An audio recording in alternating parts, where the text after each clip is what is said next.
Gue tuh biasa kalau bikin video di kamar sendirian, seringan gue bikin malam-malam. Gue lagi mau bikin, tiba-tiba mic gue nggak nge-record. Oke. Jadi video gue tuh cuman gitu doang. Itu lagi cerita ini ya. Nah, ring light gue, kalau ring light itu kan kalau di kamera suka kayak agak flicker gitu ya. Iya. Dia flicker terus tiba-tiba mati. Nggak mau nyala lagi. Ada aja loh. Iya. Kendalanya loh, gila. Dan video itu doang, kan gue tiap hari bikin video. Iya. Itu video itu doang. Seakan-akan dia nggak mau diekspos ya.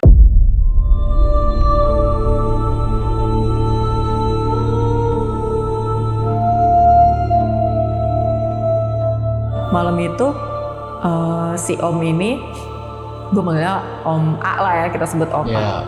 Tidur, terus dia kebangun karena ada yang ngegaplok mukanya. Kayak plak gitu. Dia tidur rame-rame nih dia nih? Iya, dia tidur di kamar itu berdua atau bertiga gitu. Terus pas ada yang ngegaplok, dia langsung bangun kan. Gimana sih orang lagi tidur digaplok mukanya. Dia bangun, pas dia bangun, sendal ngelayang gini.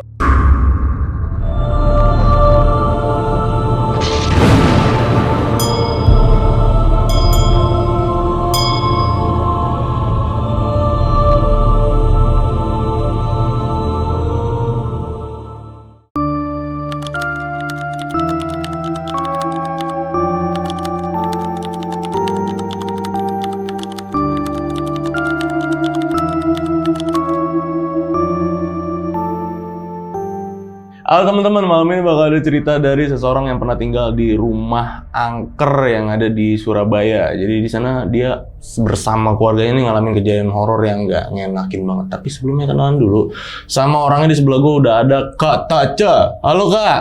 Hai. Dadah lu dong, dadah lu tuh di situ, di situ. Ini 3 nih, 1, 2, 3. Orang kaya ya. Amin. Kak Taca, thank you ya udah datang ke sini. Makasih buat juga udah mau undang. Sama-sama.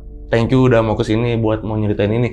Ini katanya cerita waktu tinggal di Surabaya. Iya. Itu kapan kejadian? Itu waktu gue SMA, sekitar tahun berapa ya? Bokap gue tinggal di Surabaya itu mungkin 2005, antara 2005 sampai 2010. Oke, Kak Taca, ini kenapa nih penyebabnya? Kenapa rumahnya itu horor gitu? Kenapa? Menurut Kak Taca aja waktu tinggal di sana. Kayaknya tuh karena udah nggak ditinggalin, kalau nggak salah sekitar 9 tahun atau lebih, rumahnya tuh kosong. Jadi begitu ditinggalin, kayaknya membawa aura negatif ya. Sampai bokap gue tuh kan juga buka usaha ya di sana, ada toko dealer motor gitu. Sampai kena juga, entah itu dari rumah ke kantor atau dari kantor ke rumah, pokoknya rumah dan kantor itu dua-duanya sama-sama energinya tuh negatif banget. Bener-bener sehoror itu sampai memakan korban sih. Salah satu saudara gue jadi korban dari kehororan yang ada di rumah dan di kantor Surabaya itu. Oke, sampai ada korban nih berarti nih ya. Iya. Oke, Kak Taca ini berarti masih ngonten ya? Masih banget. Di TikTok dong pasti. Iya. Yoi, nama TikToknya itu Taca Horror Story. Iya, hafal. Nah, di sana itu banyak banget konten-konten horor ya. Itu Kak Taca sendiri yang bacain ya konten-kontennya? Iya, bacain cerita-cerita dari yang kirim ke gue di DM. Ada cerita gue juga di situ. Nah, buat yang sering scroll-scroll TikTok kan iseng-iseng tuh jangan lupa mampir ke TikToknya Kak Taca, itu Taca Horror Story. Nanti linknya ada di deskripsi, jangan lupa di follow juga ya. Dan balik ke cerita, ini nanti diceritain detailnya gimana ya Kak ya, pokoknya. Dan buat yang penasaran sama ceritanya Kak Taca, nonton video ini dari awal sampai habis, jangan ada skip-skip pokoknya. Dan buat yang mau cerita datang langsung ke sini, caranya gampang banget. Kalian bisa klik link di deskripsi di bawah video ini, itu langsung nyambung ke WA kita ya. Oke, langsung kita mulai nih Kak Taca nih. Ceritanya langsung mulai ya. Ya.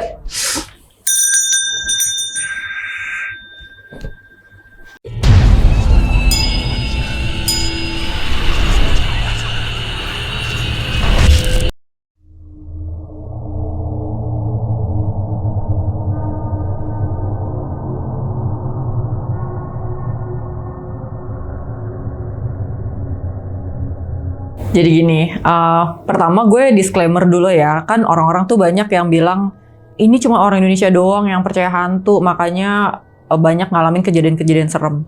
Ini kejadian dialamin sama bokap gue sama karyawan-karyawannya. Bokap gue itu pada saat itu baru pulang ke Indo. Dia tadinya tinggal di US. Jadi menurut gue agak nggak valid ya kalau dibilang karena budaya kita yang percaya mistis lalu jadi ngalamin itu. Karena bokap gue nggak terlalu mikirin itu, tapi dia ngalamin gitu. Nggak percaya juga? Apa percaya bokap?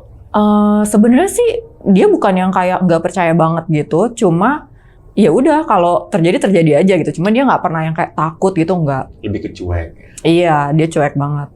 Nah kejadiannya itu, jadi waktu itu dia baru balik kan, terus dia bikin usaha sama temen-temennya di Surabaya. Gue tuh tinggalnya di Jakarta. Dia bikin usaha sama temen-temennya di Surabaya, buka dealer motor gede. Terus jadi pindah juga nih kan rumahnya. Dia narik juga beberapa karyawan dan tinggal di rumah itu juga. Rumahnya tuh menurut gue emang gede banget sih. Ditinggalin sama bokap gue dan kalau nggak salah 3 atau 4 karyawannya gitu lah. Staff yang kerja di bengkelnya itu, di dealer motornya ini. Dan kejadian horornya itu udah dialamin bahkan dari awal-awal bokap gue pindah ke rumah itu. Oke. Kejadian ini juga nggak cuma di rumah, tapi juga di kantor itu, di toko itu. Dari rumah dulu kali ya. Boleh. Itu tuh di halaman belakangnya tuh gede banget. Kayak tipe rumah yang belakangnya tuh bisa ada kolam renangnya gitu, tapi nggak ada kolam renangnya. Oke, Jadi paham. segede gitu. Banyak alang-alang, banyak rumput-rumput setinggi-tinggi orang tuh rumput-rumputnya ya.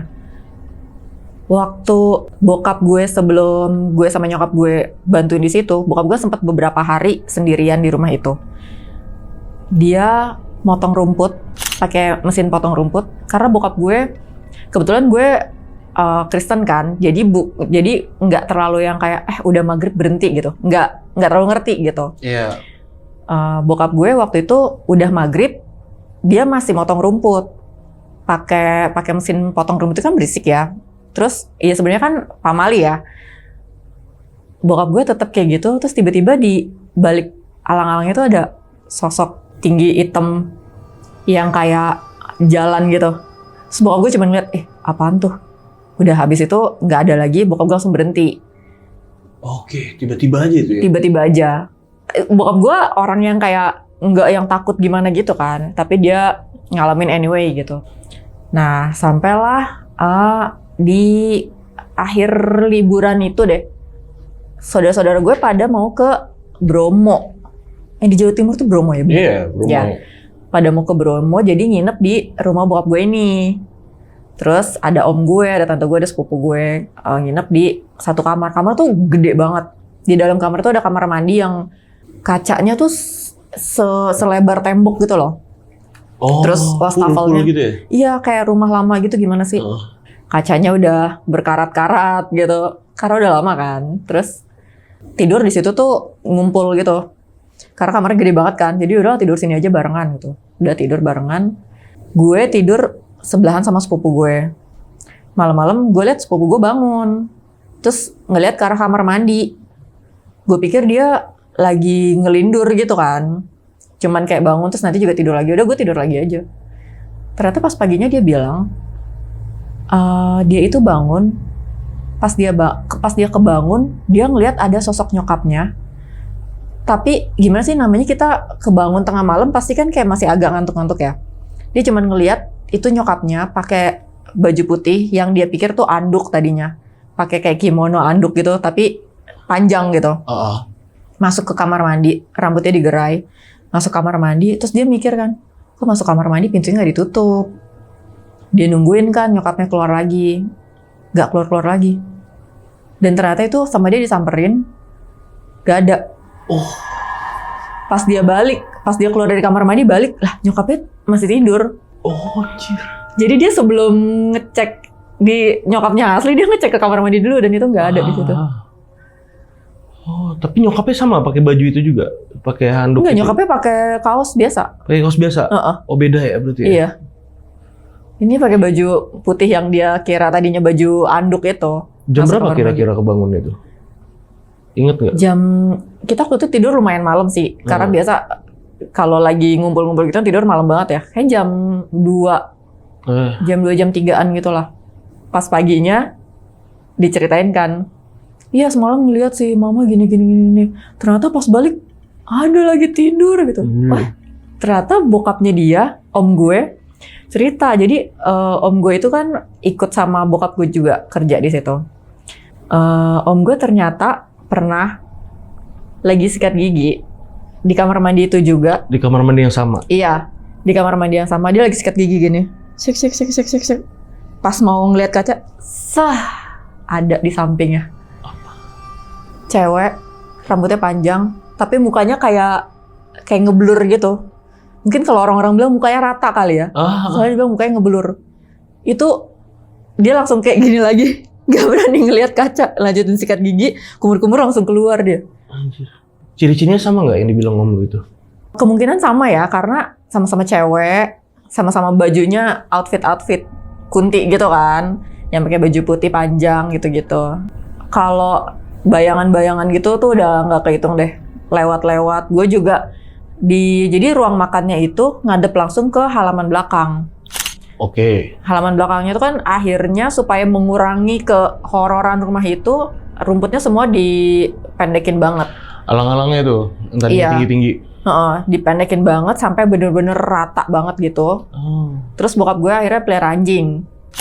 Pelihara anjing yang kayak anjing gede gitu. Anjingnya apa waktu itu? Masih inget nggak? Apa sih anjing polisi itu loh? Doberman gitu kali ya? Oh, Doberman. Iya, kayak gitu. Soalnya gue inget, itu suka ada yang datang ngelatih. Oke. Biar nggak sepi banget juga rumahnya kayaknya.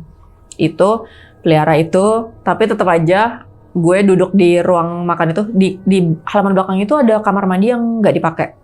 Mungkin itu kalau misalnya dijadiin kolam renang di belakang, itu buat ruang ganti kalau abis berenang gitu loh. Ruang bilas ya? Iya.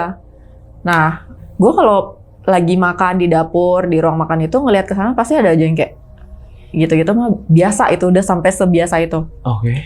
Yang lumayan ekstrim di kamar staff.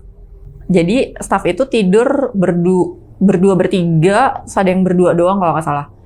Di kamar yang gede, kamar yang depan itu ada kamar mandinya juga, tapi kamar mandinya itu bukan tembok yang cuman kayak bilik kaca gitu loh. Oke, paham. Nah, dia malam-malam itu suka ada yang showernya nyala, terus kadang dia ngeliat bayangan di balik kaca burem itu.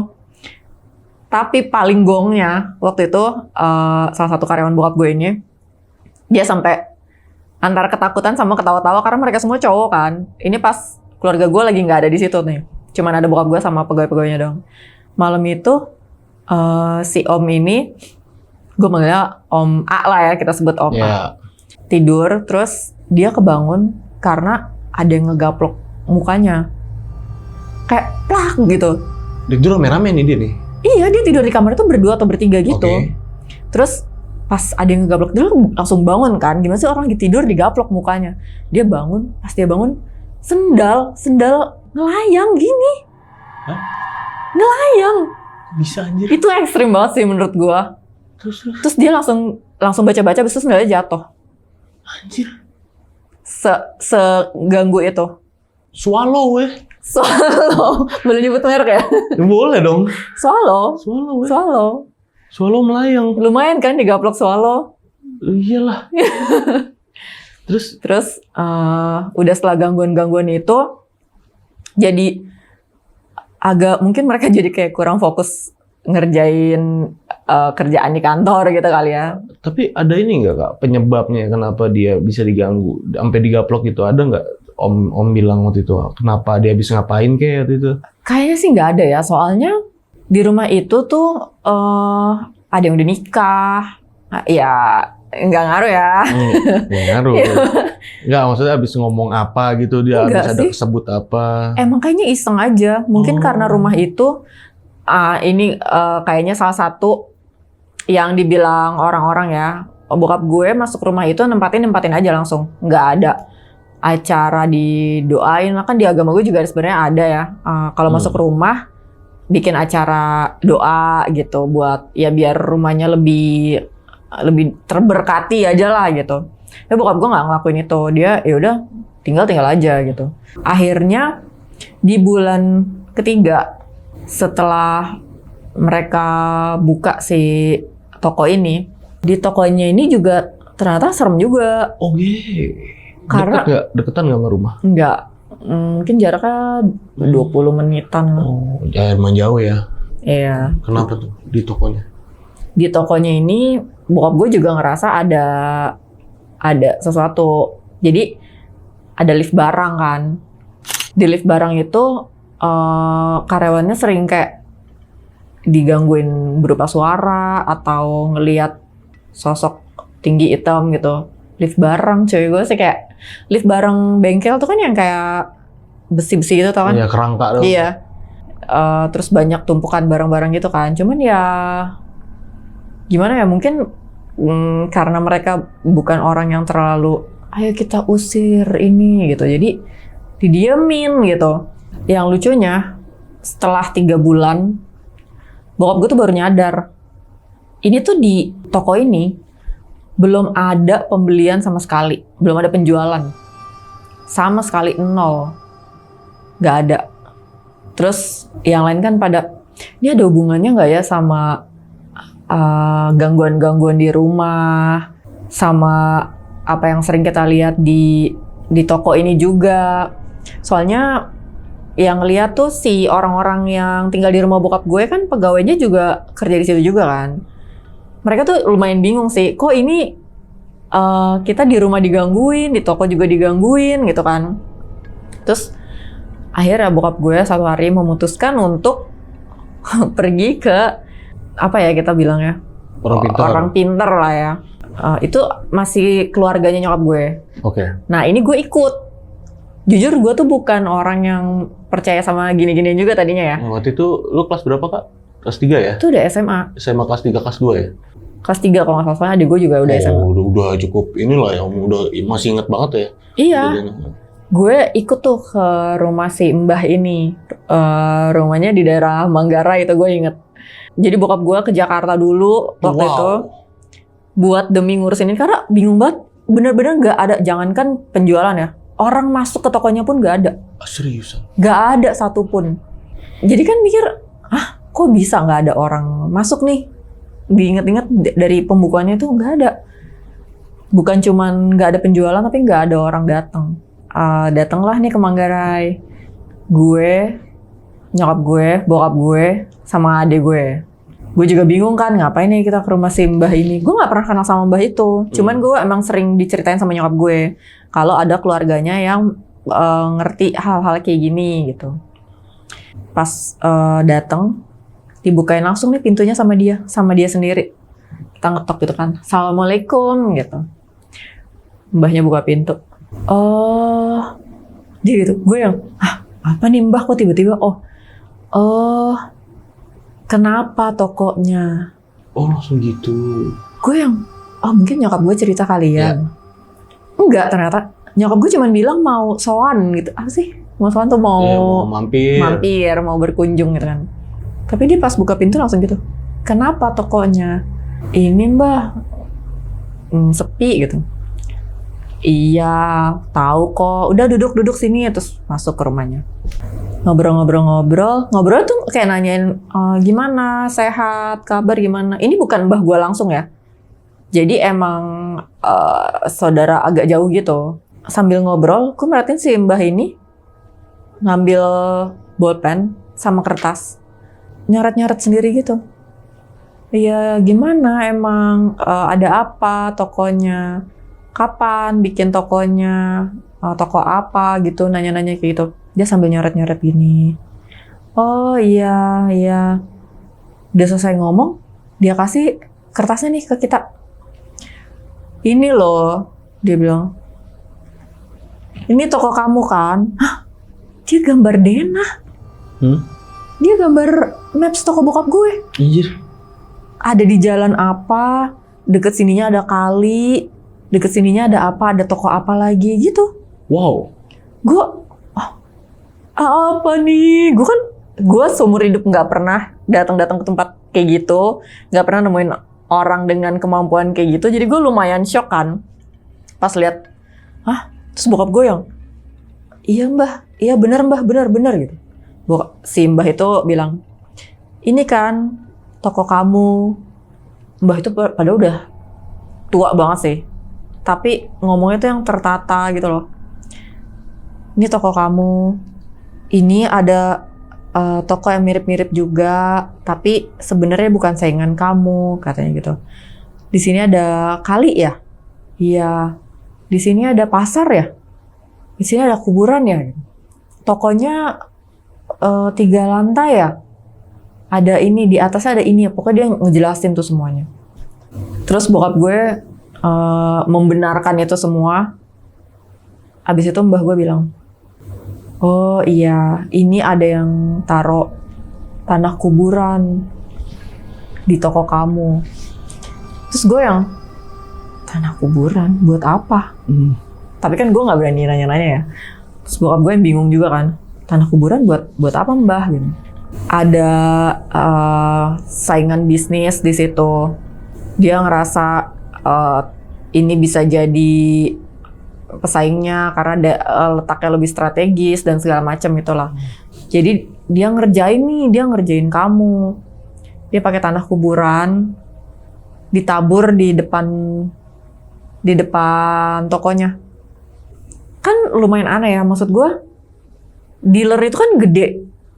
Lu kebayang kan dealer mobil gitu kan gede ya? Iya. Bukan kayak toko barbershop yang kecil gitu. Iya, bukan kayak ruko kecil gitu kan. Iya, yang orang nggak kelihatan kali, nggak mungkin. Itu gede tempatnya. Nggak mungkin orang nggak ngeliat. Terus emang dibikin kayak gitu, jadi sepi kayak kuburan katanya. Pakai itu. Akhirnya dibersihin sama mbah itu. Untuk pertama kali dalam seumur hidup gue ngelihat ada mbah-mbah pakai kebaya di Konde di tahun 2007-2008an itulah, tahun-tahun segitu, sambil doa-doa gini-gini. Serem banget. Gue nggak pernah kan ngeliat-liat kayak gitu. Akhirnya dibersihin. Dia bilang, dia nyebutin semua makhluk yang pernah dilihat sama karyawan. Padahal nggak diceritain. Karena tujuan bokap gue bukan buat cerita-cerita horor kan ke situ. Emang cuman pengen nanya aja nih kenapa gitu. Terus dia bilang, tapi sosok yang di lift bareng ini, dia yang paling kuat ada di situ. Saya nggak bisa ngusir dia. Dia terlalu kuat. Mungkin kalau saya datang ke sana, saya bisa berkomunikasi langsung sama dia, saya bisa bikin dia pergi. Bisa negosiasi lah ya. Iya, ternyata bisa kayak gitu ya. Gue juga baru tahu. Tapi dia bilang juga nggak apa-apa. Ini bisa buat jaga. Maksudnya bukan jaga toko dari apa-apa ya. Tapi ini tuh kayak penjaga yang mungkin kalau misalnya dia nggak ada di situ, yang datang makhluknya bisa lebih jahat gitu. Oh ya, paham. Jadi ya udah biarin aja karena dia juga katanya udah lama di situ dan dia pengen di situ. Kalau sampai dia diusir, takutnya nanti yang datang lebih jahat dan bisa beneran ngerusak toko itu gitu. Udah akhirnya dibersihin, terus Simbah itu bilang, ambil tanah dari kalau nggak salah tiga pasar yang ada deket toko. Terus kata Simbah itu, bikin selamatan. Jangan cuman buka-buka aja.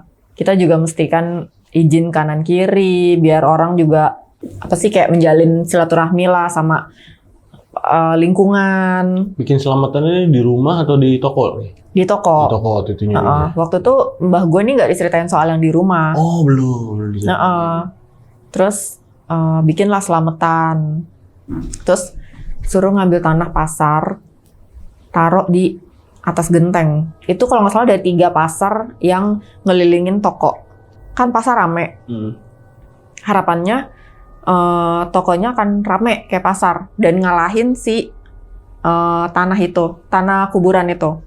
Akhirnya udahlah, bokap gue ngambilin tanah dari itu terus ditaruh di atas genteng sesuai arahannya si mbah ini. Terus mereka bikin selamatan. Gak lama dari situ, bener-bener ya, gue tuh antara percaya nggak percaya sih. Gak lama dari situ bener-bener itu toko rame. Sampai pernah ada, bokap gue sampai lumayan shock yang histeris gitu. Ada orang datang, orang kaya Surabaya, Crazy Rich Surabaya. Crazy Rich Surabaya ya. Dia beli motor gede itu kan harganya di atas 100-an ya. Terus dia bilang, saya nanya-nanya motor gitu kan, saya mau yang ini dong. Wah, ini orang agak kurang nih kayaknya. Masa dia tiba-tiba bilang saya mau yang ini gitu.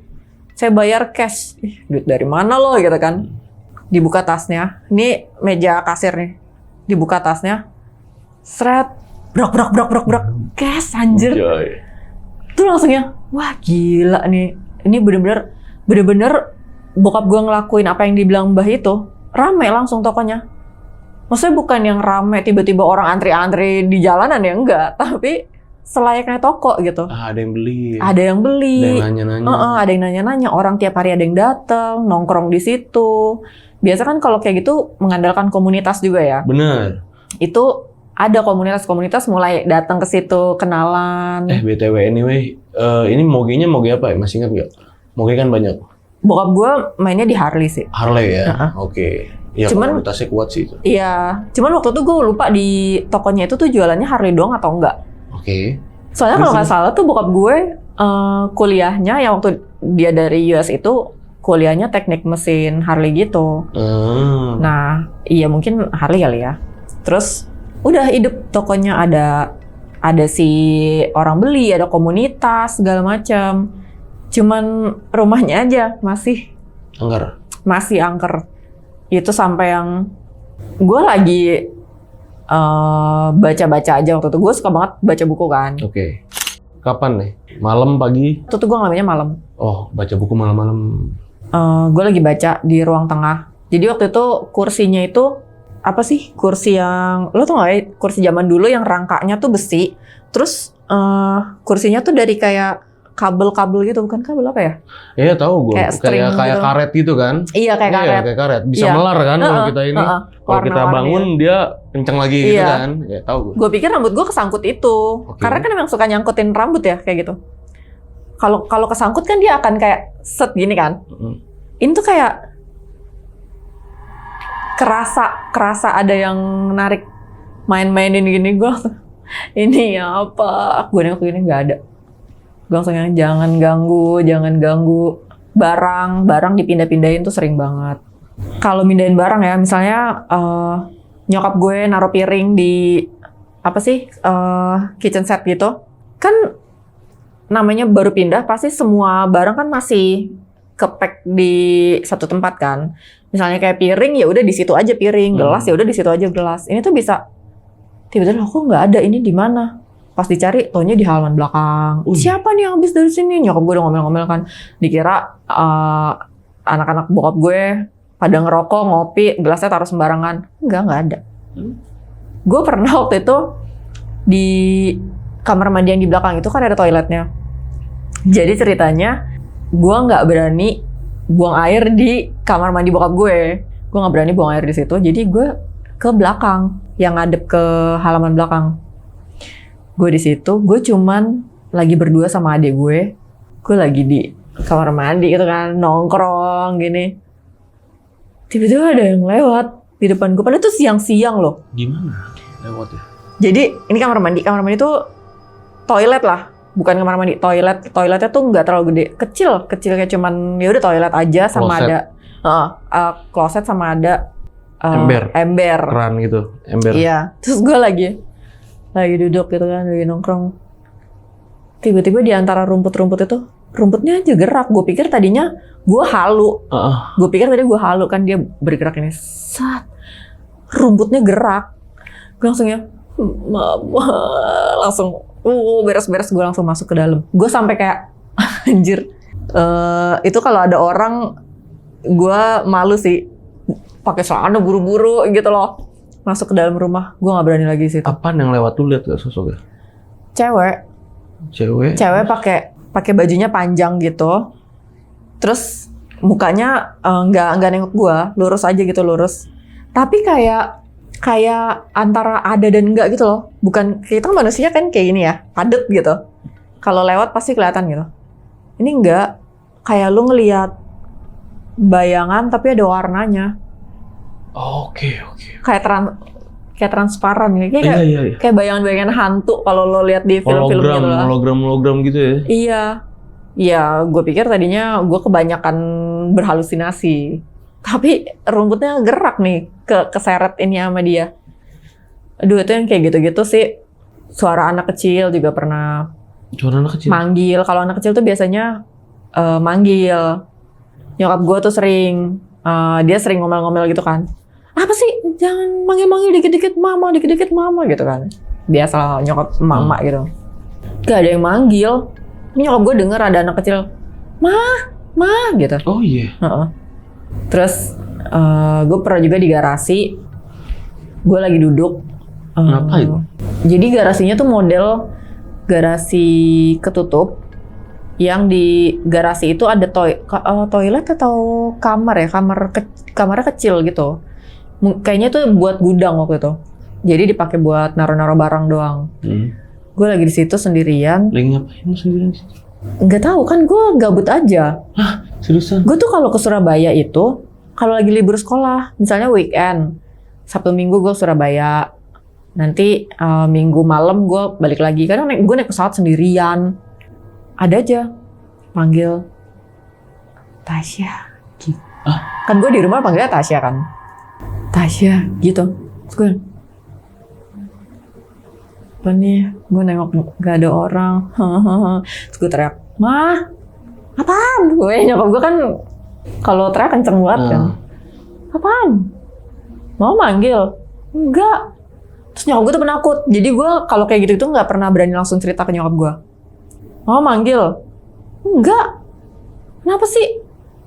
Enggak apa-apa. Terus gue diem. Itu bener-bener saat itu gue dipanggil kayak gitu langsung merinding.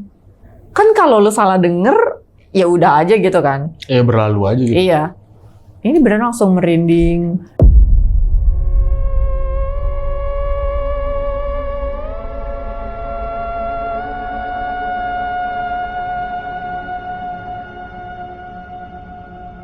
Setelah kejadian itu, gue kan FYI ya, gue tuh di Surabaya nggak menetap. Yang menetap tuh cuma bokap gue sama om gue yang kerja di situ. Om gue tuh kalau nggak salah ada 2-3 orang yang akhirnya kerja bareng bokap gue juga. Gue tuh datang ke Surabaya cuman pas libur sekolah aja. Jadi pas gue balik ke Jakarta, ya udah gue nggak tahu lagi nih cerita apa yang ada di sana. Sampai bokap gue ini udah di tahun keberapa ya? Pokoknya bokap gue udah nggak terlalu sering ada di Surabaya. Jadi dia tuh ada masanya, dia ada kerjaan juga di Jakarta. Jadi dia nggak tiap hari ada di Surabaya. Nah, pada saat itu dia lagi di Jakarta nih, lagi di rumah. Kita dapat kabar yang cukup mengagetkan ya. Karena kita kira tadinya kehororan itu udah berakhir dengan si Mbah ini ngasih ritual-ritual gitu kan. Emang nggak terlalu banyak lagi ada laporan kejadian dari staff-staff itu kan. Sampai bokap gue dengar kabar salah satu om gue yang ikut kerja sama bokap gue itu sakit. Jadi bokap gue ditelepon sama pegawainya di sana ngabarin kalau om gue ini sakit. Ini om gue yang lain ya, bukan om gue yang tadi lagi sikat gigi gitu, bukan. Oke, beda nih. Om gue ini masih single. Terus orangnya tuh ramah, suka bercanda-bercanda, suka ketawa-tawa gitu lah. Kocak gitu orangnya, seru. Dapat kabar dia sakit. Bokap gue curiga. Sakit apa? Ini kayaknya sakit tipes, Pak. Sakit tipes? Sakit tipes kenapa sampai ditelepon ke sini, kenapa nggak dibawa ke rumah sakit aja? Udah Pak, udah dibawa ke rumah sakit, tapi nggak sembuh-sembuh. Loh, emang udah berapa lama? Ada lah Pak, 2 bulan. 2 bulan? Mana lu ngerasa sakit tipes 2 bulan kan? Tipes emang lama penyembuhan, tapi nggak 2 bulan anjir. Terus bokap gue udah mulai murka tuh kan. Kok bisa nggak ada yang ngasih tahu dia sakit sampai 2 bulan nggak ada yang ngasih tahu saya gitu. Kenapa baru telepon sekarang? Ya soalnya bingung Pak, kita dikira dia bakal sembuh gitu. Tiap hari tuh mikirnya ya ntar juga sembuh, tapi makin hari makin parah. Oh gitu. Akhirnya bokap gue minta untuk om gue ini dibawa ke Jakarta. Karena dia ya emang penampakannya tuh kayak orang tipes. Mukanya pucat, matanya celong, badannya kurus banget. Pandangannya kosong. Diajak ngobrol nggak bisa, kadang nyaut, kadang enggak gitu. Oke. Bokap gue agak bingung kan, ini kenapa, sakit apa? Terus ya udahlah kita bawa ke dokter. Kebetulan si om gue itu sepupunya bokap kan.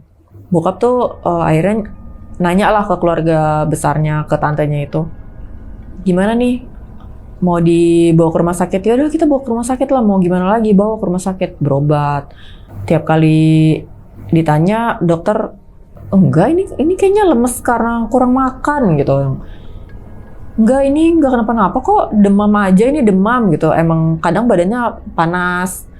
Soalnya mukanya emang pucet banget. Badannya tuh bener-bener kayak putih yang pucet, nggak ada darahnya, tau nggak sih? Ini mah kurang istirahat, kurang makan, apa pokoknya nggak ada penyakit apapun. Kayak cuman sakit-sakit gitu doang yang sama dokter dikasih vitamin, penurun panas, penghilang nyeri, gitu-gitu doang. Sampai akhirnya keluarga mutusin buat, yaudah kita cek aja nih apa ronsen. Takutnya kan dia paru-paru, soalnya kadang suka susah nafas gitu. Ceklah ronsen.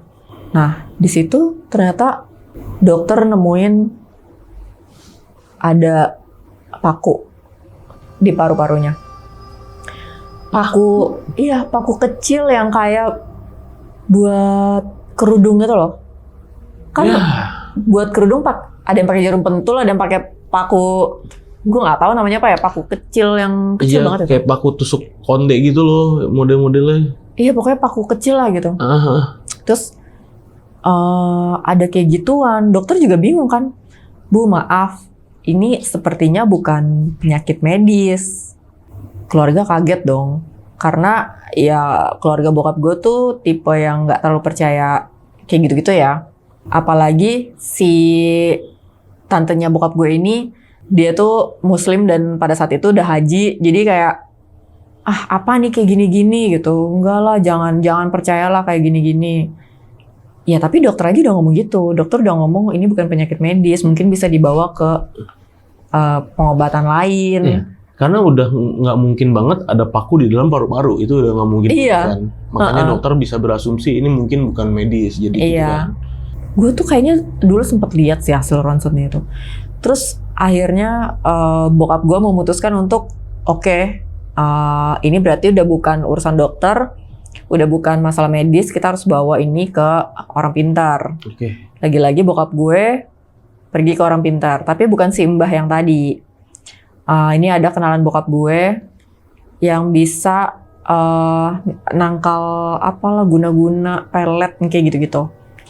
Gue jujur cuma ngedengerin ceritanya aja sih, karena percaya nggak percaya. Itu sebelum ada cerita ini gue sama sekali nggak percaya orang tuh bisa kena kayak gitu-gituan. Sampai si bapak orang pinter ini ngomong ke bokap gue, ini ada yang ngerjain. Di kantor ada yang namanya ini ya? Gitu. Loh, kok tahu? Iya, soalnya itu namanya disebut-sebut terus sama om gue. Ini ada konflik nih mereka berdua. Dan orang ini yang ngerjain om gue karena dia sakit hati sama om gue, dan tujuannya buat sampai om gue kehilangan nyawanya sampai segitunya. Dan caranya gimana? Caranya itu dengan, mungkin kalau di barat itu namanya voodoo ya. Iya. Yang pakai media boneka voodoo. Dan dikerjainya tuh secara perlahan-lahan. Itu salah satu jahatnya sih. Dikerjanya dengan perlahan-lahan, mulai dari dibungkus bawahnya dulu, terus tengahnya, kayak pocong gitu loh. Diikat bawahnya dulu. Jadi kadang ini om gue emang gak bisa jalan. Kadang dia gak bisa gerak. Kadang dia ngomong sendiri sama tangannya. Dia bisa yang, halo, ya kamu siapa? Ngomong sama tangannya, ngomong sama kakinya. Dia ngomong sendiri kayak gitu. Si bapak ini bilang, ya ini tujuannya sampai terakhir dibikin meninggal. Terus di situ keluarga masih lumayan denial ya, karena nggak mungkin lah, kita orang Jakarta nggak ada tuh kayak gitu-gituan.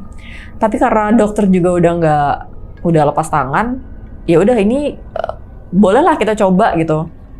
Terus si bapak ini bilang, kenapa baru dibawa sekarang? ini udah lumayan terlambat, udah berjalan hampir 3 bulan. Dia sakit udah 2 bulan lebih kan. Harusnya dari pertama sakit dibawa. Ya nggak ada yang tahu lah lo kalau misalnya kayak di kosan gitu di luar kota, temen lo kan juga nggak mungkin ngurusin lo kan.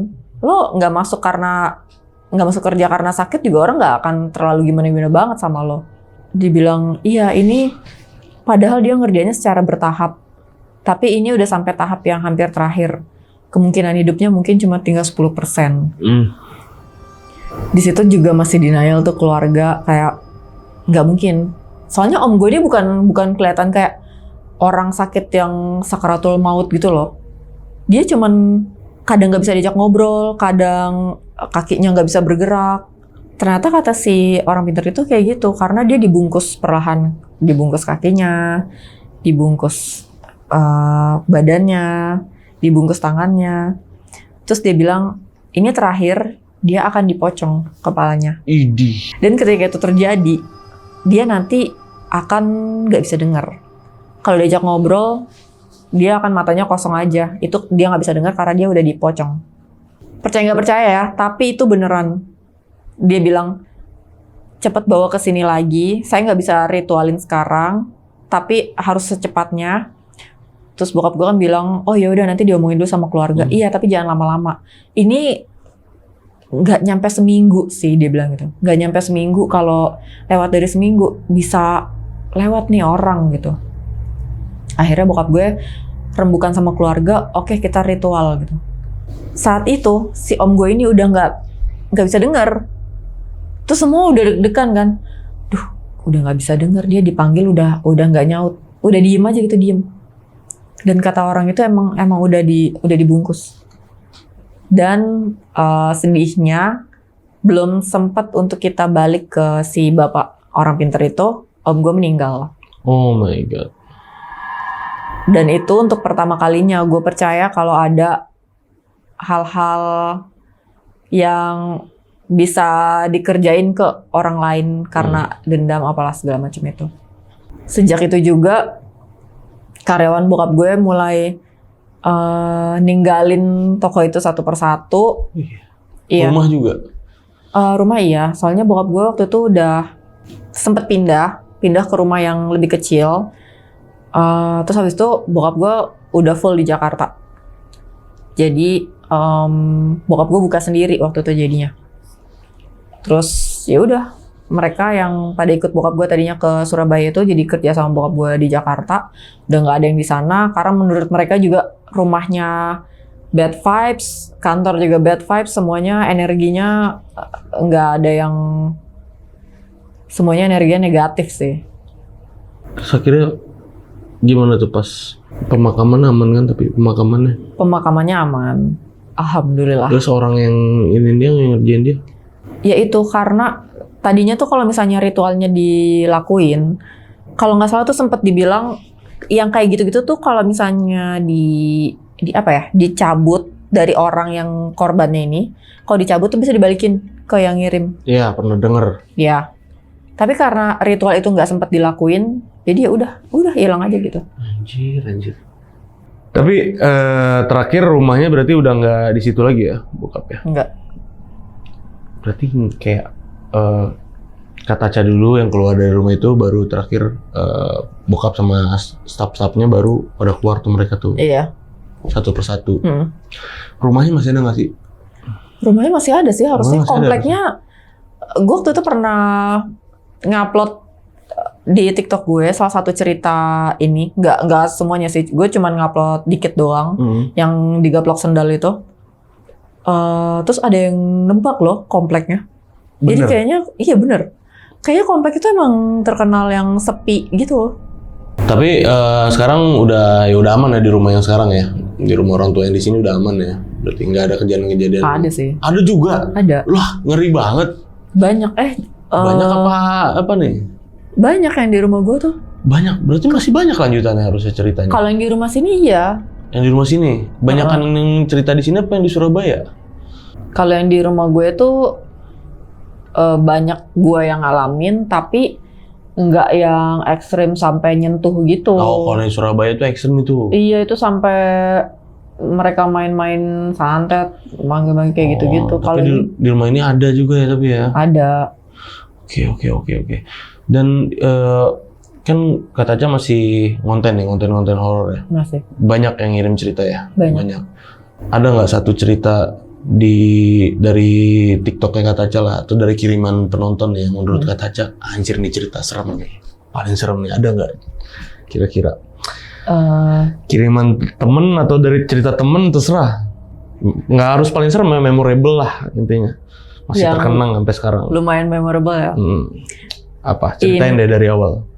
Jadi tuh ini cerita kiriman, ceritanya nih beneran menurut gue horor banget sih, karena yang ngalamin nggak cuma dia sendiri, tapi dia waktu itu ngontrak di Jogja sama teman-temannya, dan itu satu kontrakan digangguin semua sama si hantu ini. Mereka bilangnya hantu koin.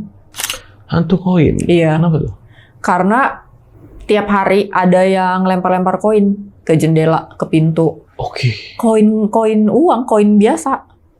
Dilempar-lempar cetak gitu. Tiap hari ada aja tuh koin gitu.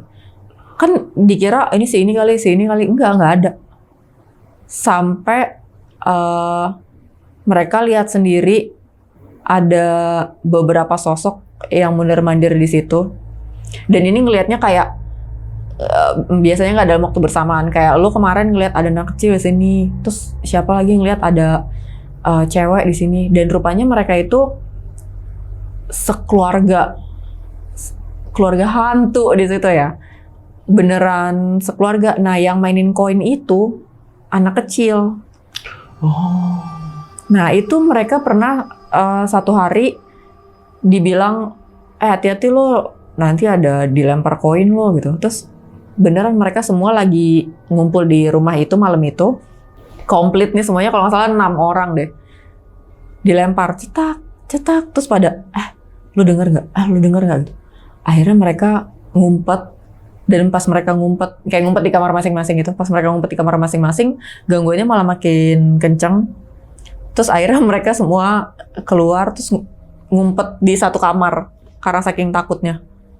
Dan itu saat mereka ngumpet di satu kamar itu, kan rumahnya yang temboknya nggak nempel sama tetangga gitu loh, modelnya yang ada celah kayak gang kecilnya gitu. Ada space lah ya. Iya. Di situ.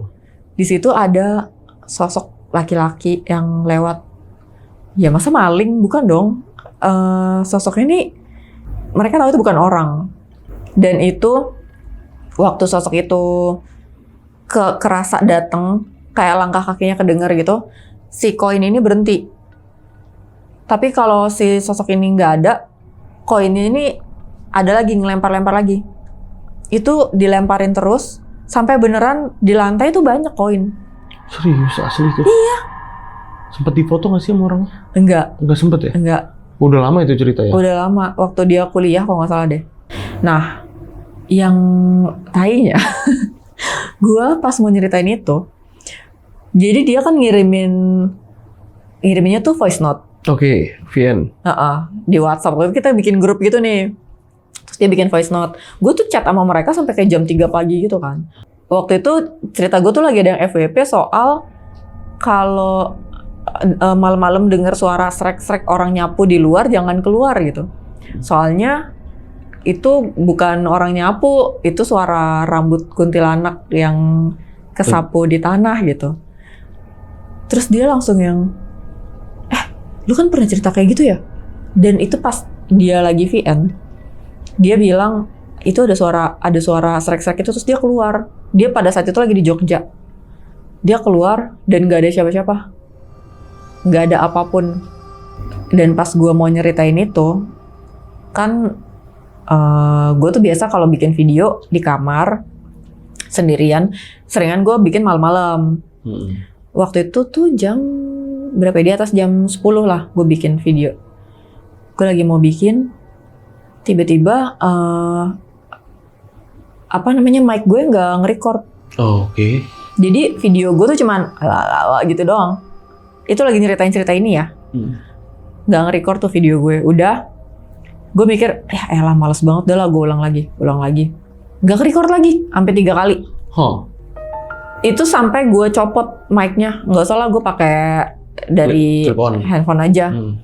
Nggak ke-record juga. Jadi ada bagian yang ke-record, ada yang enggak. Kan lama-lama jadi bad mood gue ya. Udahlah besok aja gue bikin lagi. Besoknya juga nggak langsung besoknya nih. Kayak berhari-hari kemudian gue nunggu mood gue lagi gitu kan. Gue belum takut saat itu. Yang kedua, gue bikin cerita yang waktu itu. Bagus nih ceritanya. Serem soalnya. Udah gue bikin. Pas gue bikin, dulu gue masih pakai ring light. Nah, ring light gue, kalau ring light itu kan kalau di kamera suka kayak agak flicker gitu ya. Iya. Dia flicker terus tiba-tiba mati. Nggak mau nyala lagi. Gue yang, ya elah, ada aja nih, gitu kan.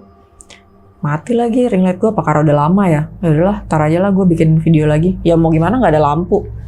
Pas sampai kayak sebulan deh kalau nggak salah, gue sampai ngomong ke orangnya, sorry ya, cerita lo belum sempat gue naikin nih, soalnya gue malu kan waktu itu dibilang, masa gue mau ngomong gue digangguin gitu kan, kayak lu terlalu percaya kayak gitu-gitu, ntar gue digituin. Gue bilang aja, ya ini ada masalah teknis, gue bilang kayak gitu. Akhirnya bilang, santai aja, gue juga kan cuma cerita doang, kalau lo nggak naikin juga nggak apa-apa. Nggak, gue pengen naikin soalnya cerita lo serem, gue bilang gitu. Bulan depannya deh kalau nggak salah, gue lagi mau tag lagi nih. Lagi mau tag, tiba-tiba listrik mati. Ada aja loh. Iya. Kendalanya loh, gila. Dan video itu doang, kan gue tiap hari bikin video. Iya. Itu video itu doang. Seakan-akan dia nggak mau diekspos ya. Gue juga mikir gitu. Iya. Terus lampu mati, gue kan langsung, ya elah lupa ngisi token ya, gue udah ngisi token deh gitu. Gue turun ke bawah, jadi gue ngeliat screen gue kan, masih ada listriknya. Masih banyak ininya tokennya. Gue ngeliat tetangga gue nggak ada yang mati lampunya. Terus gue yang, aduh anjing gimana nih? Mana gue di rumah sendirian lagi? Jadi kayak ada yang matiin saklarnya sengaja gitu ya? Iya. Apa coba? Nggak mungkin maling. Nggak mungkin iseng juga tetangga kan? Iya. Rumah gue tuh rumah kecil yang kalau ada orang iseng pasti ketahuan. Iya dong. Terus gue mikir kan, wah ini gangguannya udah lumayan kayak ngasih pertanda, ngasih kayak mau ngomongin sesuatu gitu. Terus gue pada saat itu masuk ke rumah, gue tutup pintunya, gue masih berdiri nih. Terus gue ngomong, ya udahlah, gue nggak usah bikin konten itu kali ya. Terus gue duduk di sofa, pas gue duduk, lampunya nyala. Abis gue ngomong kayak gitu. Anjir, merinding gue. Itu tapi pada akhirnya gue tetap bikin kontennya, cuman jadi nggak terlalu jadi nggak terlalu detail dan nggak terlalu menjiwai aja gitu ceritanya. Dan view-nya gimana? Views-nya juga biasa aja, kayak 20.000. Kayak nggak mau diekspos dia. Iya, gue mikir. Nah nanti bagi aja linknya yang mana nanti gue taruh di deskripsi video ya kan. Kali aja teman-teman di rumah mau lihat nih videonya yang mana atau ceritanya yang mana nih, yang ini nih pokoknya linknya ada di deskripsi. Terus yang videonya yang ini nih. Berarti sekarang konten masih lancar ya, masih aman aja ya? Aman sih. Pokoknya konten terus lah, tetap semangat terus ya. Endorse-nya banyak bro. Amin. Amin. Sampai kebeli rumah kayak gini ya. Weh. Gila, mantap. Ngeri. Pokoknya thank you banget Kak ya udah nyeritain ini sama teman-teman di rumah. Dan jangan lupa teman-teman pokoknya main ke TikTok-nya Kak Taca, itu Taca Horror Story. Wih, hafal. Iya dong. Linknya ada di deskripsi, linknya tinggal diklik aja terus di follow, jangan lupa pastinya ya. Yang mau sering main TikTok pasti teman-teman sering, ada yang banyak main TikTok juga nih. Main IG itu udah pasti, dan main TikTok juga ada pasti. Jangan lupa di follow ya. Dan yang mau cerita datang langsung ke sini itu juga caranya gampang banget. Kalian bisa klik link di deskripsi di bawah video ini juga, atau yang sering main Instagram bisa ke Instagram kita di @ngocehmisteri. Oke. Ya, terakhir gue mau izin pamit. Gue Gilang Aditya izin pamit. Kak Taca juga izin pamit. Assalamualaikum warahmatullahi wabarakatuh.